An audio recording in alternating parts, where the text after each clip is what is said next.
Абе, да сте виждали една котка на хоризонтът? Черна такава като кафето ти. I'm sorry, officer. Was I aggressive?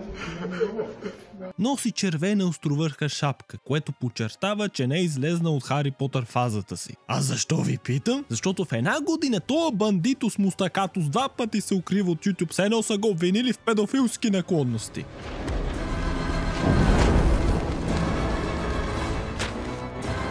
Гутен Ахбен, драги смехурковци. Оправданията ми свършиха в онова видео, затова тук обаче...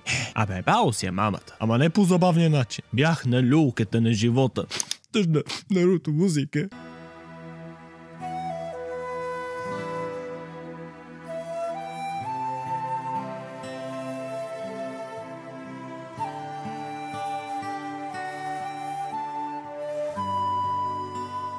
Преживях моя тъжен аниме арк и единствено имах музиката в слушалките да ме успокои. Мамка му деба, та проклета реклама не спре да ми се пуска!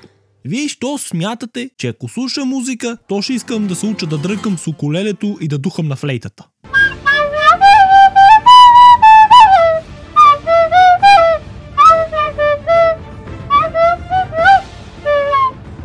Това е все едно да гледам Breaking Bad и да ти кажа, че искам да правя наркотици. Сега като го казах, това изглежда като развиваща се икономика. But the point is, тия реклами стават по-чести и по-чести всяко видео, което съм си пуснал.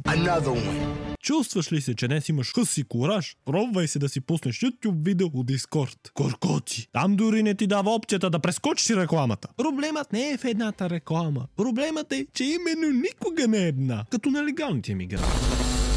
Любимата ми част е, на слушалки съм. YouTube музика, ала-бала съм си пуснал, няма драма. Обаче, момента в който напусна стаята и все още съм на слушалки, плейлиста ми кажи речи ще се смени на Desktop BG реклами.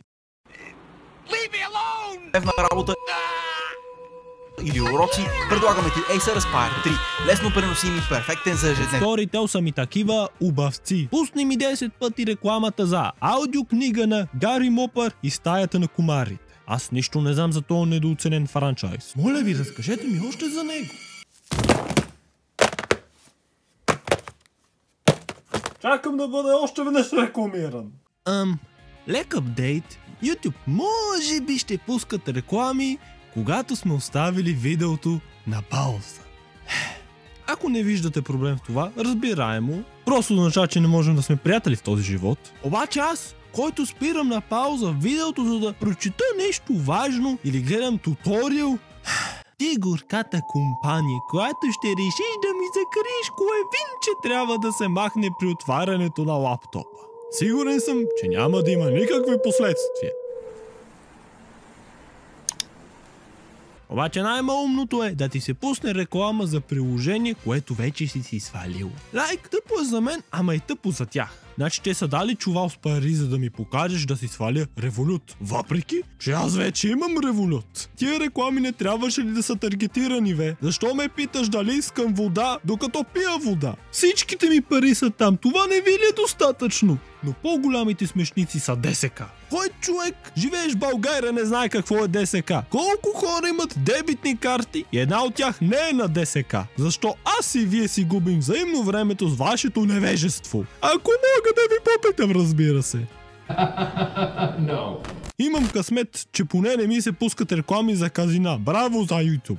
Обаче те самите ютубъри си штракат реклами за казина наляво-надясно. Така че... На 100 лева, на 100 лева! Първа вратка!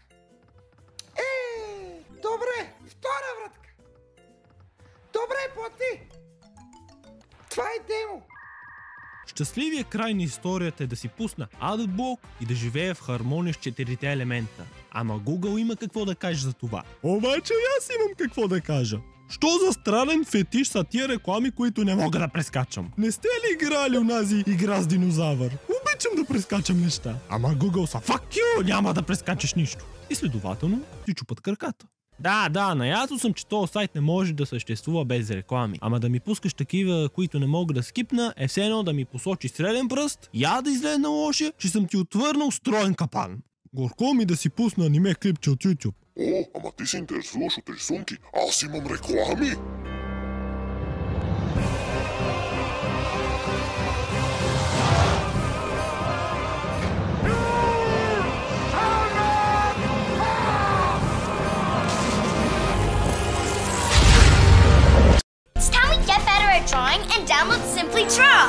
Абе, бил съм на странни места, ама не очаквах да се появя в скапа нискобюджетен рекламен сегмент.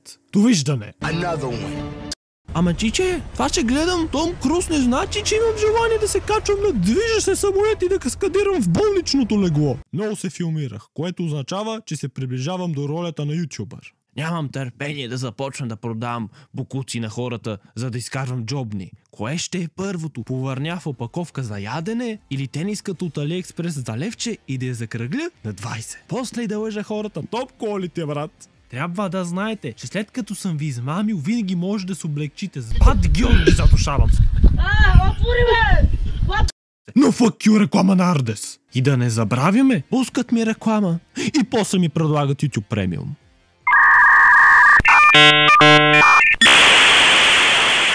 После що ревът, що хората свалили адблок. Хората нямат проблем да гледат реклами, бе. Имат проблем да гледат само единствено реклами навсякъде. Като пусна видеото, като дръгне видеото, като прескоча част от видеото, като свърши видеото, скоро и като спра видеото на пауза. Защо не ми пуснати реклама, когато отворя самия YouTube? Да съм психически подготвен за остатъкът от преживяването във вашия сайт. Знаеш, че не е добре положението, когато Pornhub има по-малко реклами и сигурно там ми крадат по-малко от данните. Но скъпи любители на котки и ви извратени псевдо-виетнамски свине, изгубихме нещо много ценно – спокойствието ни. Преди имаш едно правоъгълно и толкова. Това бе рекламата. А сега... Did your daddy never scrub you? I couldn't afford background music. Ти не гледаш видео с реклами. Ти гледаш реклами с видео между тях. Но няма какво да се промени. Аз направих поредното видео, за да ви задържа вниманието на тази платформа. При мен може да няма реклами за сега, но като си пуснете новото видео на Красия бача, кой знае какво ви чака там. Успех, войнико!